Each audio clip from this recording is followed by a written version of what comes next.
오늘 제목은 십자가의 걸림돌입니다. 십자가의 걸림돌.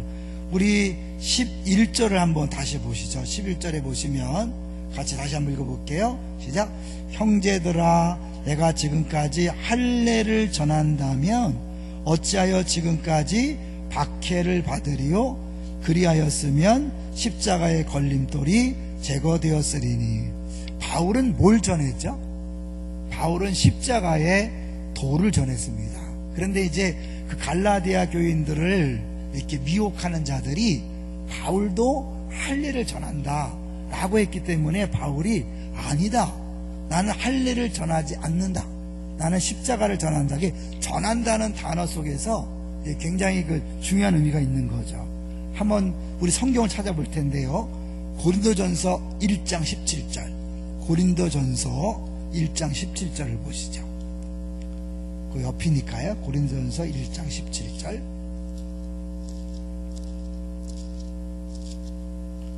(1장 17절) 이 바울이 자기가 뭘 전하는지를 분명히 밝히고 있는데요. 한번 같이 읽어보겠습니다. 시작. 그리스도께서 나를 보내심은 세례를 베풀게 하려 하심이 아니요 오직 복음을 전하게 하려 하심이로되 말의 지혜로 하지 아니하면 그리스도의 십자가가 헛되지 않게 하려 함이라. 십자가란 자체가 다른 말의 지혜와 상관이 없다는 것을 이야기합니다. 그러니까 결국 십자가는 좀 전에 기도한 성령의 능력으로 사실을 전해지는 것이고 깨달아지는 거죠. 그런 면에서 다시 오늘 본문을 보시면 이 갈라디아 교인들을 미혹한 사람들이 한 건 뭐냐면 설득을 했다는 거예요. 우리 7절을 보시면 7절 시작. 너희가 다름질을 잘하더니, 우리 본문 7절이에요. 5장 7절 다시. 너희가 다름질을 잘하더니 누가 너희를 막아 진리를 순종하지 못하게 하느냐. 여기 때 이제 막는다는 것은 중간에 잘라낸다는 것을 얘기하는 거죠. 근데 이 바울이요, 이 짧은 성경 안에 굉장히 그 언어 플레이를 많이 해요. 그래서 이 막는다는 게 영화에서 보면 컷 하는 것처럼 열심히 달려가는 사람을 딱 중간에서 막고 방해하고 못 달리게 한다는 그런 의미가 있는데요. 진리를 순종하지 못하게 한다 그럴 때 그 순종한다는 말이 설득한다는 말이 있어요. 그러니까 결국은 이 갈라디아 교인들을 설득해서 그 말씀대로 복음대로 살지 못하게 그렇게 한다는 거죠. 좀 전에 얘기했잖아요. 십자가를 전하는데 뭘로 전하지 않았다고요? 말의 지혜로 하지 않았다. 그러니까 아직 이 복음은 설득되고 안 되고 그런 차원이 아니거든요. 말장난이 아니고 지식이 아니라 성령의 능력으로만 깨달을 수 있는 신비라는 것을 다시 한번 이야기하는 거죠.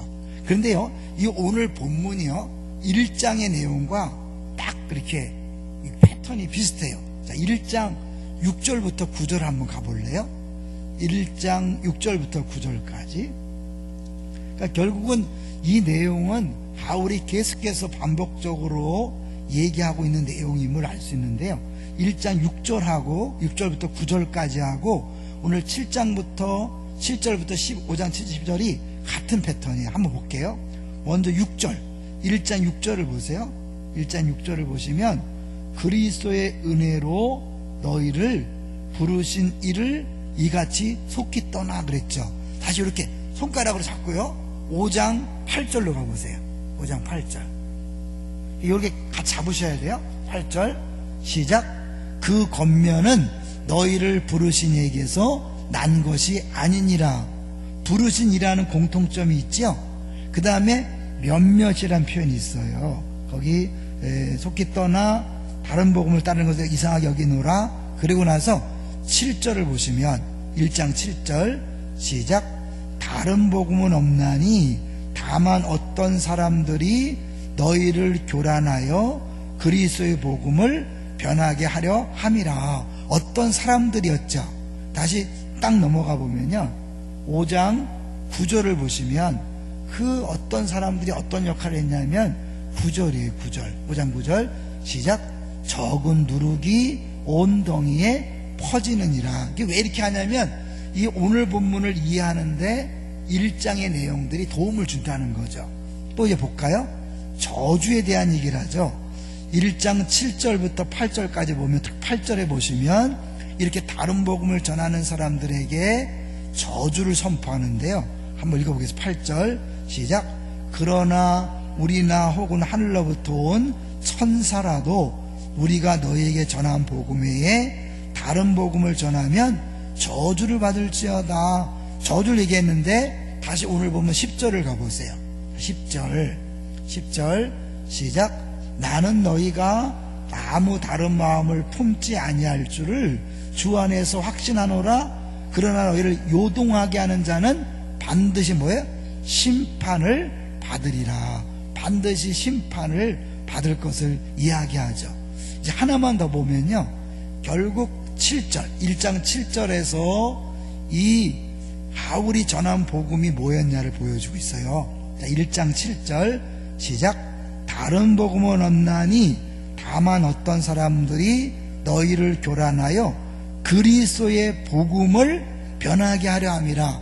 핵심은 그리스도의 복음인데 다시 5장 11절 왔다 갔다 재밌나요? 불편한가요?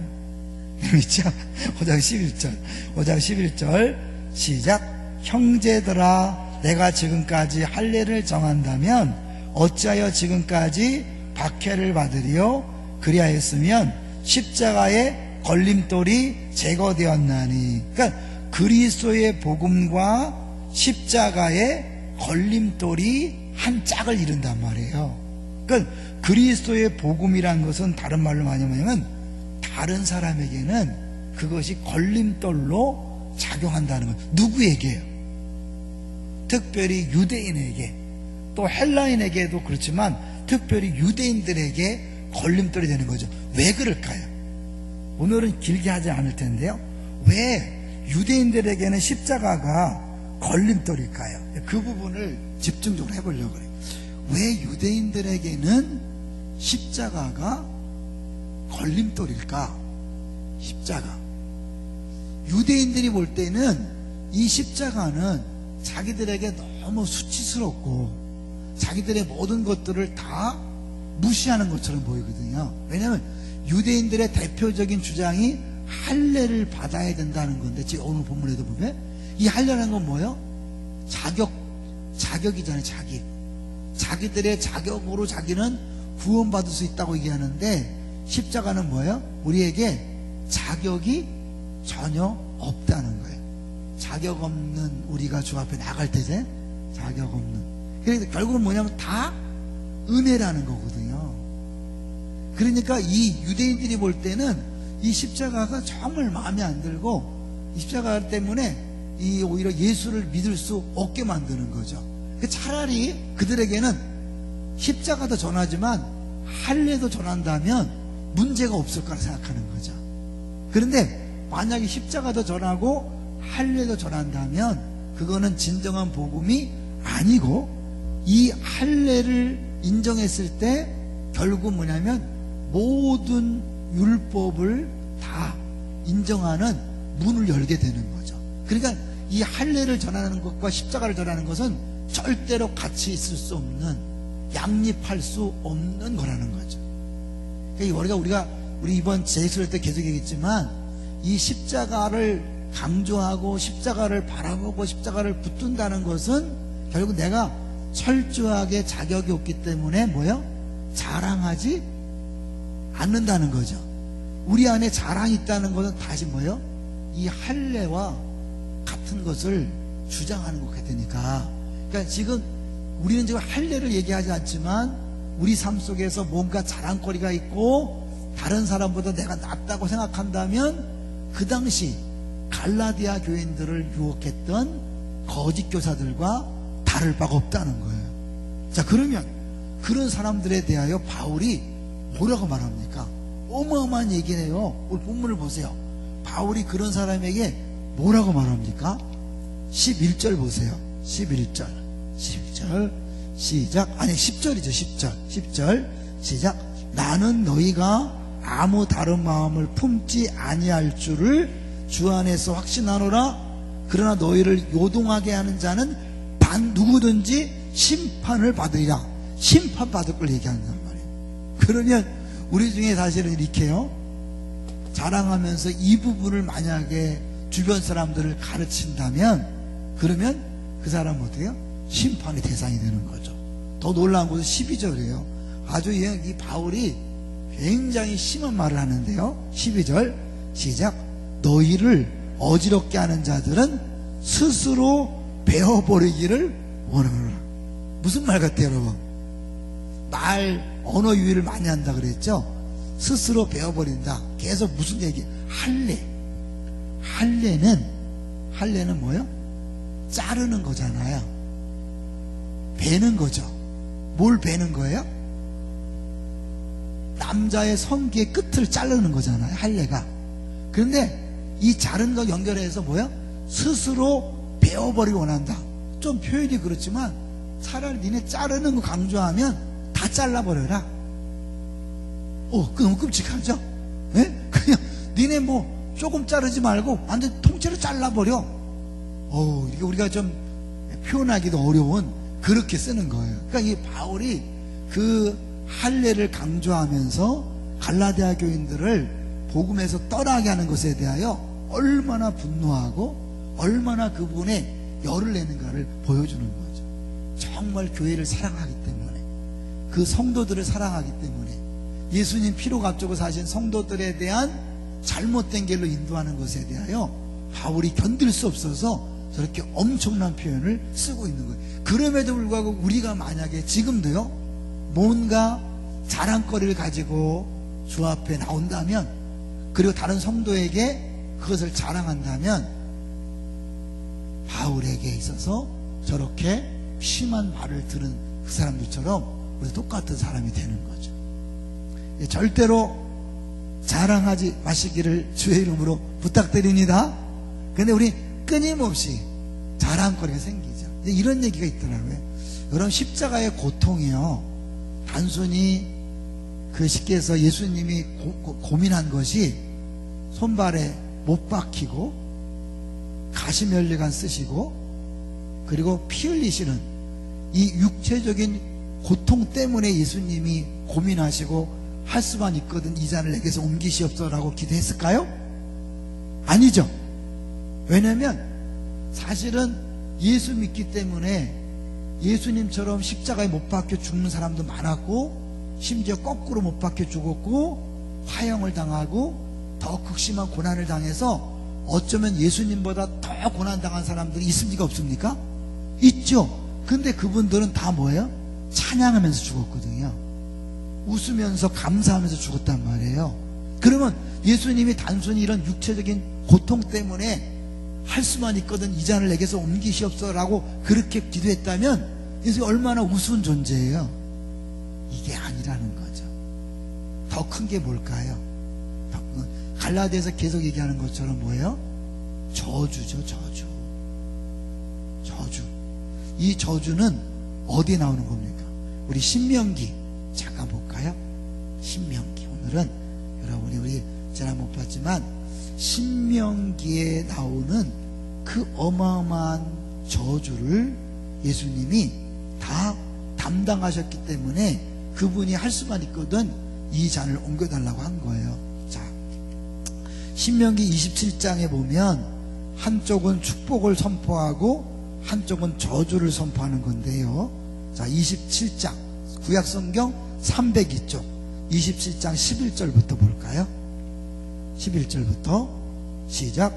모세가 그날 백성에게 명령하여 이르되 너희가 요단을 건넌 후에 시므온과 레위와 유다와 이사갈과 요셉과 베냐민은 백성을 축복하기 위하여 그리심산에 서고 루벤과 갓과 아셀과 스불론과 단과 납달리는 저주하기 위하여 에발선에 서고 14절 레위 사람은 큰 소리로 이스라엘 모든 사람에게 말하여 이르기를 장색의 손으로 조각하였거나 부어 만든 우상은 여호와께 가증하니 그것을 만들어 은밀히 세우는 자는 저주를 받을 것이라 할 것이요 모든 백성은 응답하여 말하되 아멘 할지니라. 그리고 우리가 한 번도 이런 거 안 해봤지만요, 한번 읽어보려고 그래요. 16절부터 26절까지 이 저주의 대상이 누굴까요? 여기서 선포하는 저주의 대상이 누굴까요? 바로 여기 앉아있는 우리들인 거죠. 한번 보겠습니다. 16절 시작. 그의 부모를 경홀히 여기는 자는 저주를 받을 것이라 할 것이요 모든 백성은 아멘 할지니라. 17절 그의 이웃의 경계표를 옮기는 자는 저주를 받을 것이라 할 것이요 모든 백성은 아멘 할지니라. 18절 맹인에게 길을 잃게 하는 자는 저주를 받을 것이라 할 것이요 모든 백성은 아멘 할지니라. 19절 객이나 고아나 과부의 송사를 억울하게 하는 자는 저주를 받을 것이라 할 것이요 모든 백성은 아멘 할지니라. 20절 그의 아버지와 아내와 동침하는 자는 그의 아버지의 하체를 드러냈으니 저주를 받을 것이라 할 것이요 모든 백성은 아멘 할지니라. 21절 짐승과 교합하는 모든 자는 저주를 받을 것이라 할 것이요 모든 백성은 아멘 할지니라. 22절 그의 자매 곧 그의 아버지의 딸이나 어머니의 딸과 동침하는 자는 저주를 받을 것이라 할 것이요 모든 백성은 아멘 할지니라. 23절 장모와 동침하는 자는 저주를 받을 것이라 할 것이요 모든 백성은 아멘 할지니라. 24절 그의 이웃을 암살하는 자는 저주를 받을 것이라 할 것이요 모든 백성은 아멘 할지니라. 25절 무지한 자를 죽이려고 뇌물을 받는 자는 저주를 받을 것이라 할 것이요 모든 백성은 아멘 할지라. 26절 이 율법의 말씀을 실행하지 아니하는 자는 저주를 받을 것이라 할 것이요 모든 백성은 아멘 할지니라. 이 율법의 말씀은 어떤 걸까요? 단 하나라도 어기면 저주의 대상이 되는 거예요. 자, 그러면 할례를 전하면 어떻게 되는 거예요? 할례뿐 아니라 모든 율법을 지켜야 된다는 거기 때문에 모든 율법 중에 하나만 어겨도 이 저주의 대상이 되는 거죠. 자, 그러면 구체적으로 저주가 뭔지 볼까요? 28장 20절 보겠습니다. 28장. 이게 위에 또 봐야겠죠? 28장 이제 15절부터 한번 볼게요. 우리가 이거 같이 읽어본 적은 없는 것 같아요. 그죠? 28, 15절 시작.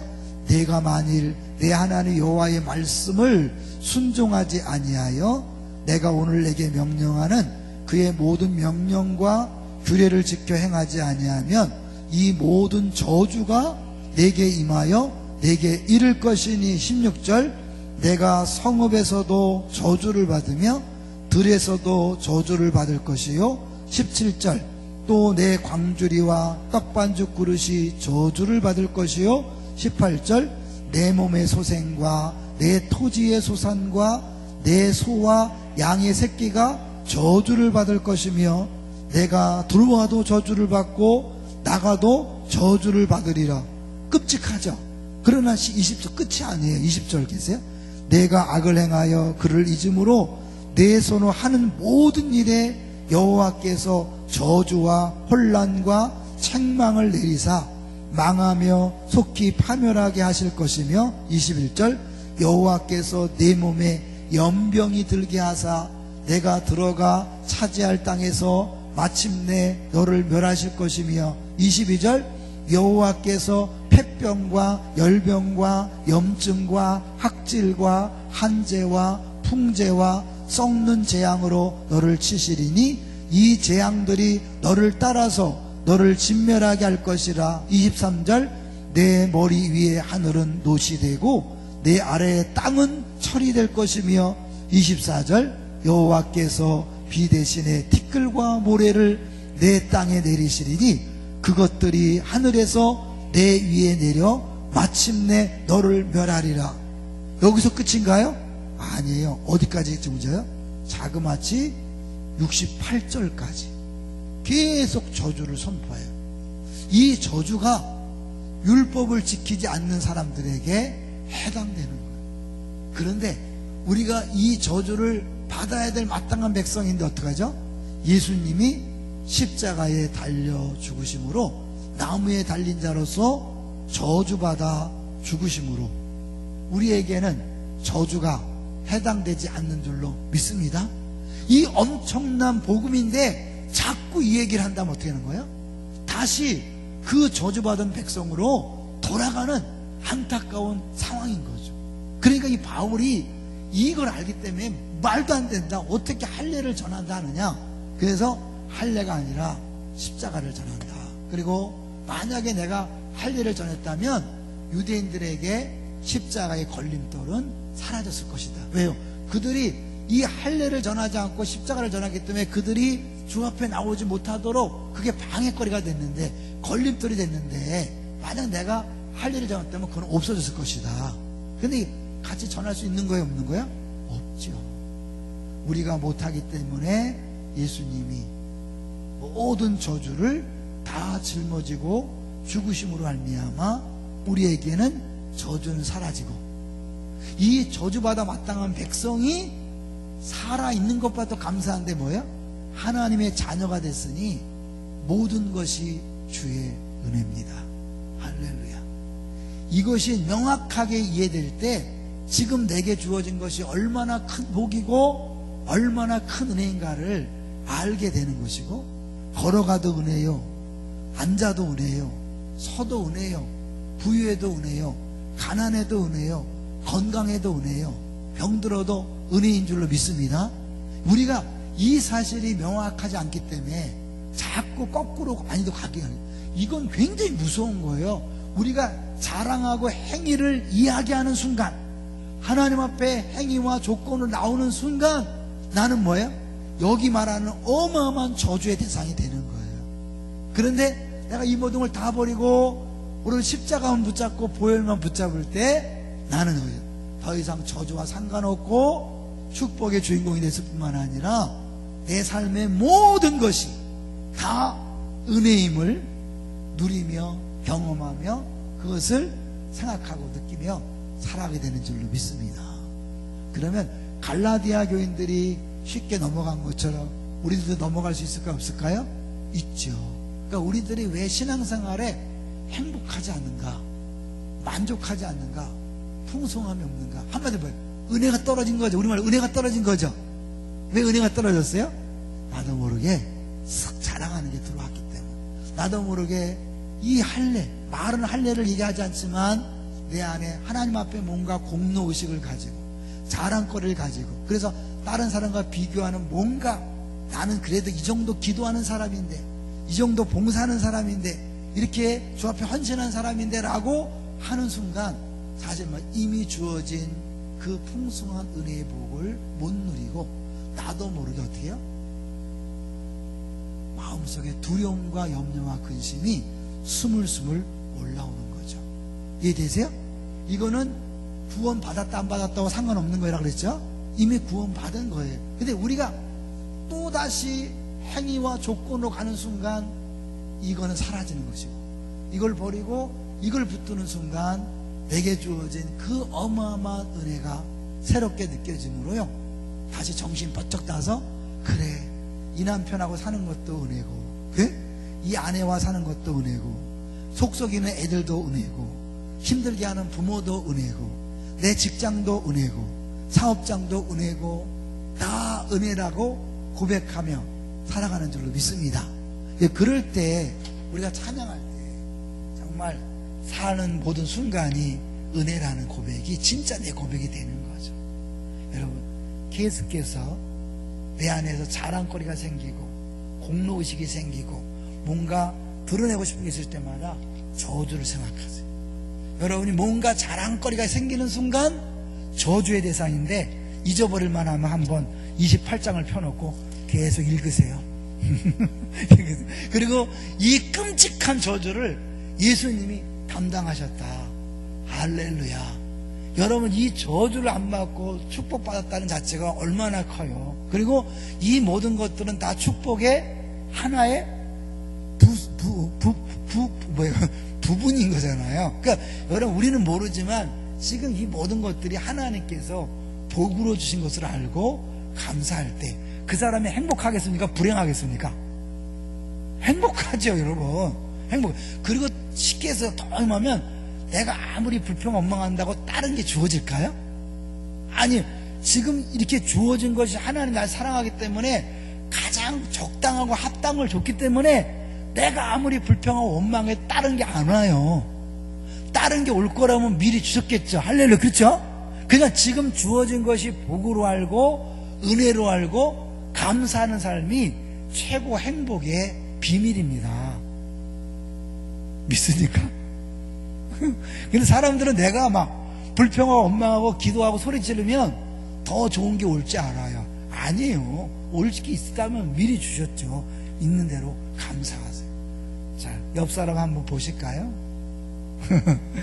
그 사람을 준 것도 은혜입니다. 할렐루야. 지금 우리 교회 옆에 지체들도 은혜고 집에 가서 가족들을 보면서 은혜다, 이렇게 은혜다. 때로는 가족들이 앞으로서 여러분 좀 힘들 수 있어요. 내가 지금 마음이 좀 짠한 얘기를 하나 하려고 그래요. 그리고 마칠게요. 양석현 목사가 지금 오늘 사모님 오셨겠네, 그죠? 어제 우리는 애 셋 데리고 쩔쩔 맸어요. 아들 셋 데리고. 왜 사모님은 제주도에 딸을 낳았고 이제 산거 하려고 아들 셋 데리고 쩔쩔 매더라고요. 나 같으면 못 산다. 난 못 산다. 이렇게. 그랬더니 다른 부모 목사들도 다 못 산다 그러는데 조모식이 목사는 난 그래서 살 수 있을 것 같다고. 왜 그런 소리 하는지 아시죠? 차라리 애들 셋 때문에 힘든 건 괜찮다는 거야. 사모님이 늘 암으로 고생하는 걸 보는 게 너무 힘든 거죠. 그 마음이 느껴지니까 짠하더라고. 마음대로 할 수 없는 게 아니잖아. 사모님이 건강해서 정말 마음껏 사역하고 싶은데 그게 마음대로 안 되죠. 그러니까 차라리 육신으로 힘든 거는 견딜만 할 것 같다고 하는 거죠. 그거에 비하면 참 나는 얼마나 또 그런가, 감당할 수 있는 힘이 없으니까. 지금 하나님이 저를 불쌍히 여겨서요 저를 이만큼 살게 하는 것 같아요. 우리 아내나 우리 가족이나 이 목회 환경을 이렇게 어렵게 하지 않는 거예요. 내가 너무 약하니까. 여러분에게 맞는, 우리가 이해할 수 없지만 가장 알맞는 가족과 환경과 조건을 주신 줄로 믿습니다. 감사함으로 사십시다.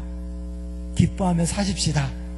그래서 우리에게 주어진 것들을 누리고, 잠깐이잖아요. 우리 지난 기억나세요? 우리가 진짜 사랑할 수 있는 근거는 뭐라고 했어요? 소망이라 그랬어요. 무슨 소망? 이것이 끝이 아니라 장차 신랑과 함께 영원히 살 소망이 있고, 지금 이 시간의 어려움은, 이 시대의 어려움은 잠시 잠깐인 것을 알기 때문에 그 소망이 넉넉히 참아낼 수 있고, 용서할 수 있고, 베풀 수 있고, 나눌 수 있고, 기꺼이 져줄 수 있는 사랑의 삶으로 나타날 수 있는 거죠. 이 세상도 얼마 안 됩니다.